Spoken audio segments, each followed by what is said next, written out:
पावन पर्व की हार्दिक रूप से शुभकामनाएं देता हूं। नेताजी सुभाष चंद्र बोस का नाम आते ही उनके वो शब्द याद आते हैं, मन में पूछते हैं, तुम मुझे खून दो, मैं तुम्हें आजादी दूं। ये शब्द जब कानों में गूंजते हैं, इनका उच्चारण जब सुनते हैं,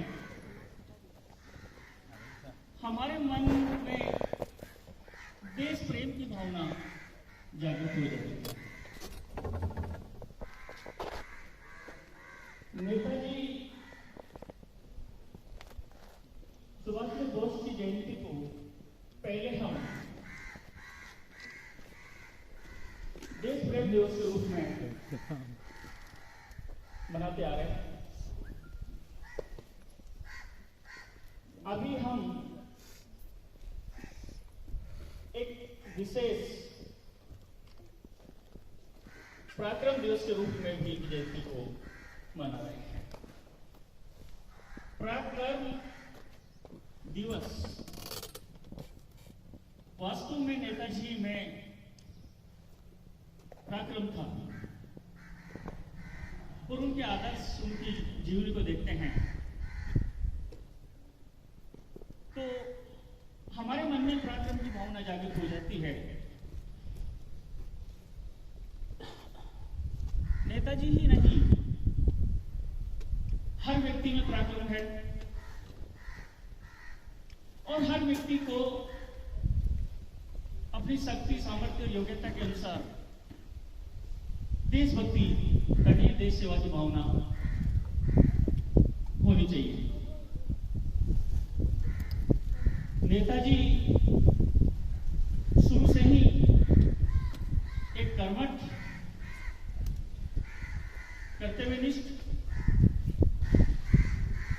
पराक्रमी, दृढ़ संकल्प, कठोर परिश्रम किया और इन गुणों ने ही देश में ही नहीं, विदेशों में भी ख्याति प्राप्त की।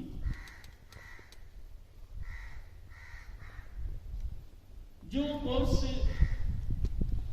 4 साल का ICS का, जो 4 साल के अंदर कोर्स पूरा होता था, इन्होंने 7 महीने में कंप्लीट किया और अपनी 4थी रैंक हासिल की। तो ये इनका पराक्रम था, ये इनका दृढ़ संकल्प था, ये कठोर परिश्रम था इनका।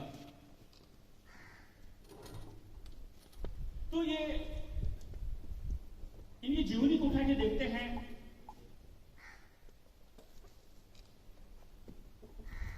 1920 में ICS में रैंक हासिल की, लेकिन इनके सामने एक द्वंद्व था, क्या मैं एक IAS अफसर बन करके ब्रिटिश शासन की सेवा करूं या देश की सेवा करूं, भारत देश की सेवा करूं। इन्होंने अंत में निर्णय लिया कि मुझे देश प्रेम करना है, देश सेवा करनी है। अब इतनी सम्मानित पोस्ट को त्यागना, ये कोई छोटी बड़ी बात नहीं होती थी, लेकिन इन्होंने ICS को त्याग दिया और 1921 में देश सेवा में कूद पड़े और देश सेवा की इन्होंने और ICS छोड़ दिया। नेताजी के अंदर शुरू से ही देशभक्ति का, देश प्रेम का जुनून था। गरीबों की सेवा करना, देश की सेवा करना अपना धर्म था इनका। जहां कहीं भी कोई भी दुखी व्यक्ति दिखाई देते, ये तुरंत उसकी सेवा में कूद पड़ते। कई प्रकार की महामारियां कुछ समय थी जो आज हम देख रहे हैं। आज हमारे पास वो संसाधन है, संसाधन होने के बावजूद भी हम महामारी को कंट्रोल नहीं कर पा रहे हैं, उसका कोई इलाज नहीं है। कल्पना करें कि उस समय महामारियां होती थी तो जल संगार होता था। तो अब ऐसी महामारी के दौरान जब हम देख रहे हैं कि पिछले 2.5 साल में, जैसे अभी साथी कच्छवा जी ने कुछ बताया कि महामारी का दौर वापस अभी शुरू हो रहा है, चल रहा है अभी। उस दौरान हम एक दूसरे से मिलना तक पसंद नहीं करते हैं, बात करना पसंद नहीं करते, बिल्कुल दूर हो जाते हैं। अब उस वक्त में जब किसी प्रकार की कोई सोच नहीं थे, क्या ऐसे वक्त में कोई जाकर के उन गरीब लोगों की, ऐसे बीमार लोगों की, दुखी लोगों की कोई सेवा करना चाहेगा? लेकिन नेताजी है, ये कुछ अलग चीज है। और उनका जो हाथ है ये जला था इधर वाला। तो पत्रकार ने पूछा कि आप अगर जले थे, जब बुझा रहे थे, बचा रहे थे उनको, तो जलना तो आपका इधर चाहिए, तो इधर कैसे जल गया?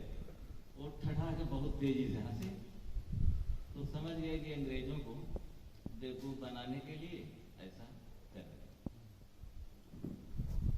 1945 की बात हमेशा आती है, और उनके साथ में रहने वाले जो कुछ लोग हैं वो उनका स्टेटमेंट आया था उनके माध्यम से कि वो 1945 के बाद भी 4-5 दिन तक, ये विमान दुर्घटना जिस डेट को बताई गई है उस डेट के बाद भी वो 4-5 दिन तक वहां पर रुके थे।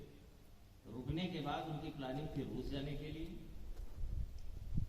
लेकिन रूस में उधर जर्मनी ने आक्रमण कर दिया था और जर्मनी की परेशानी हो गई थी। लेकिन दुर्घटना के बाद ये सब जब खत्म हो गया मामला, क्या हुआ, तो भारत सरकार ने 3 आयोग, जैसा कि सर ने बताया है, गठित किए। पहला शहनवाज आयोग है, दूसरा खोसला आयोग है, तीसरा मुखर्जी आयोग। पहले आयोग ने यही दिल्ली में बैठ करके सारी रिपोर्ट तैयार कर और सरकार को दे दिया कि ये रिपोर्ट। कुछ लोगों ने माना, कुछ लोगों ने नहीं माना। क्या है, क्या सही है, वो तो हम लोग जान नहीं सकते। दूसरी रिपोर्ट में भी यही हाल हुआ कि अपने देश में ही रह करके सारी जांच रिपोर्ट तैयार कर दी गई थोड़े दिनों में। और तीसरी रिपोर्ट मुखर्जी उसके थे, तो उन्होंने दोनों रिपोर्ट को देखा, अध्ययन किया अच्छे ढंग से। फिर वो गए ताइवान, वहां पर जाकर के पूरा खंगालने लगे कि डेट कौन सी है, विमान कौन सा है, यात्री कितने थे, कितने जले, कितने मरे, कहाँ पर क्रैश हुआ, टाइम क्या था, सारा रिकॉर्ड रहता ही है। आश्चर्य की बात है, उनको एक भी रिकॉर्ड नहीं मिला। और ये बात वहां से आई, उस डेट में कोई विमान क्रैश हुआ ही।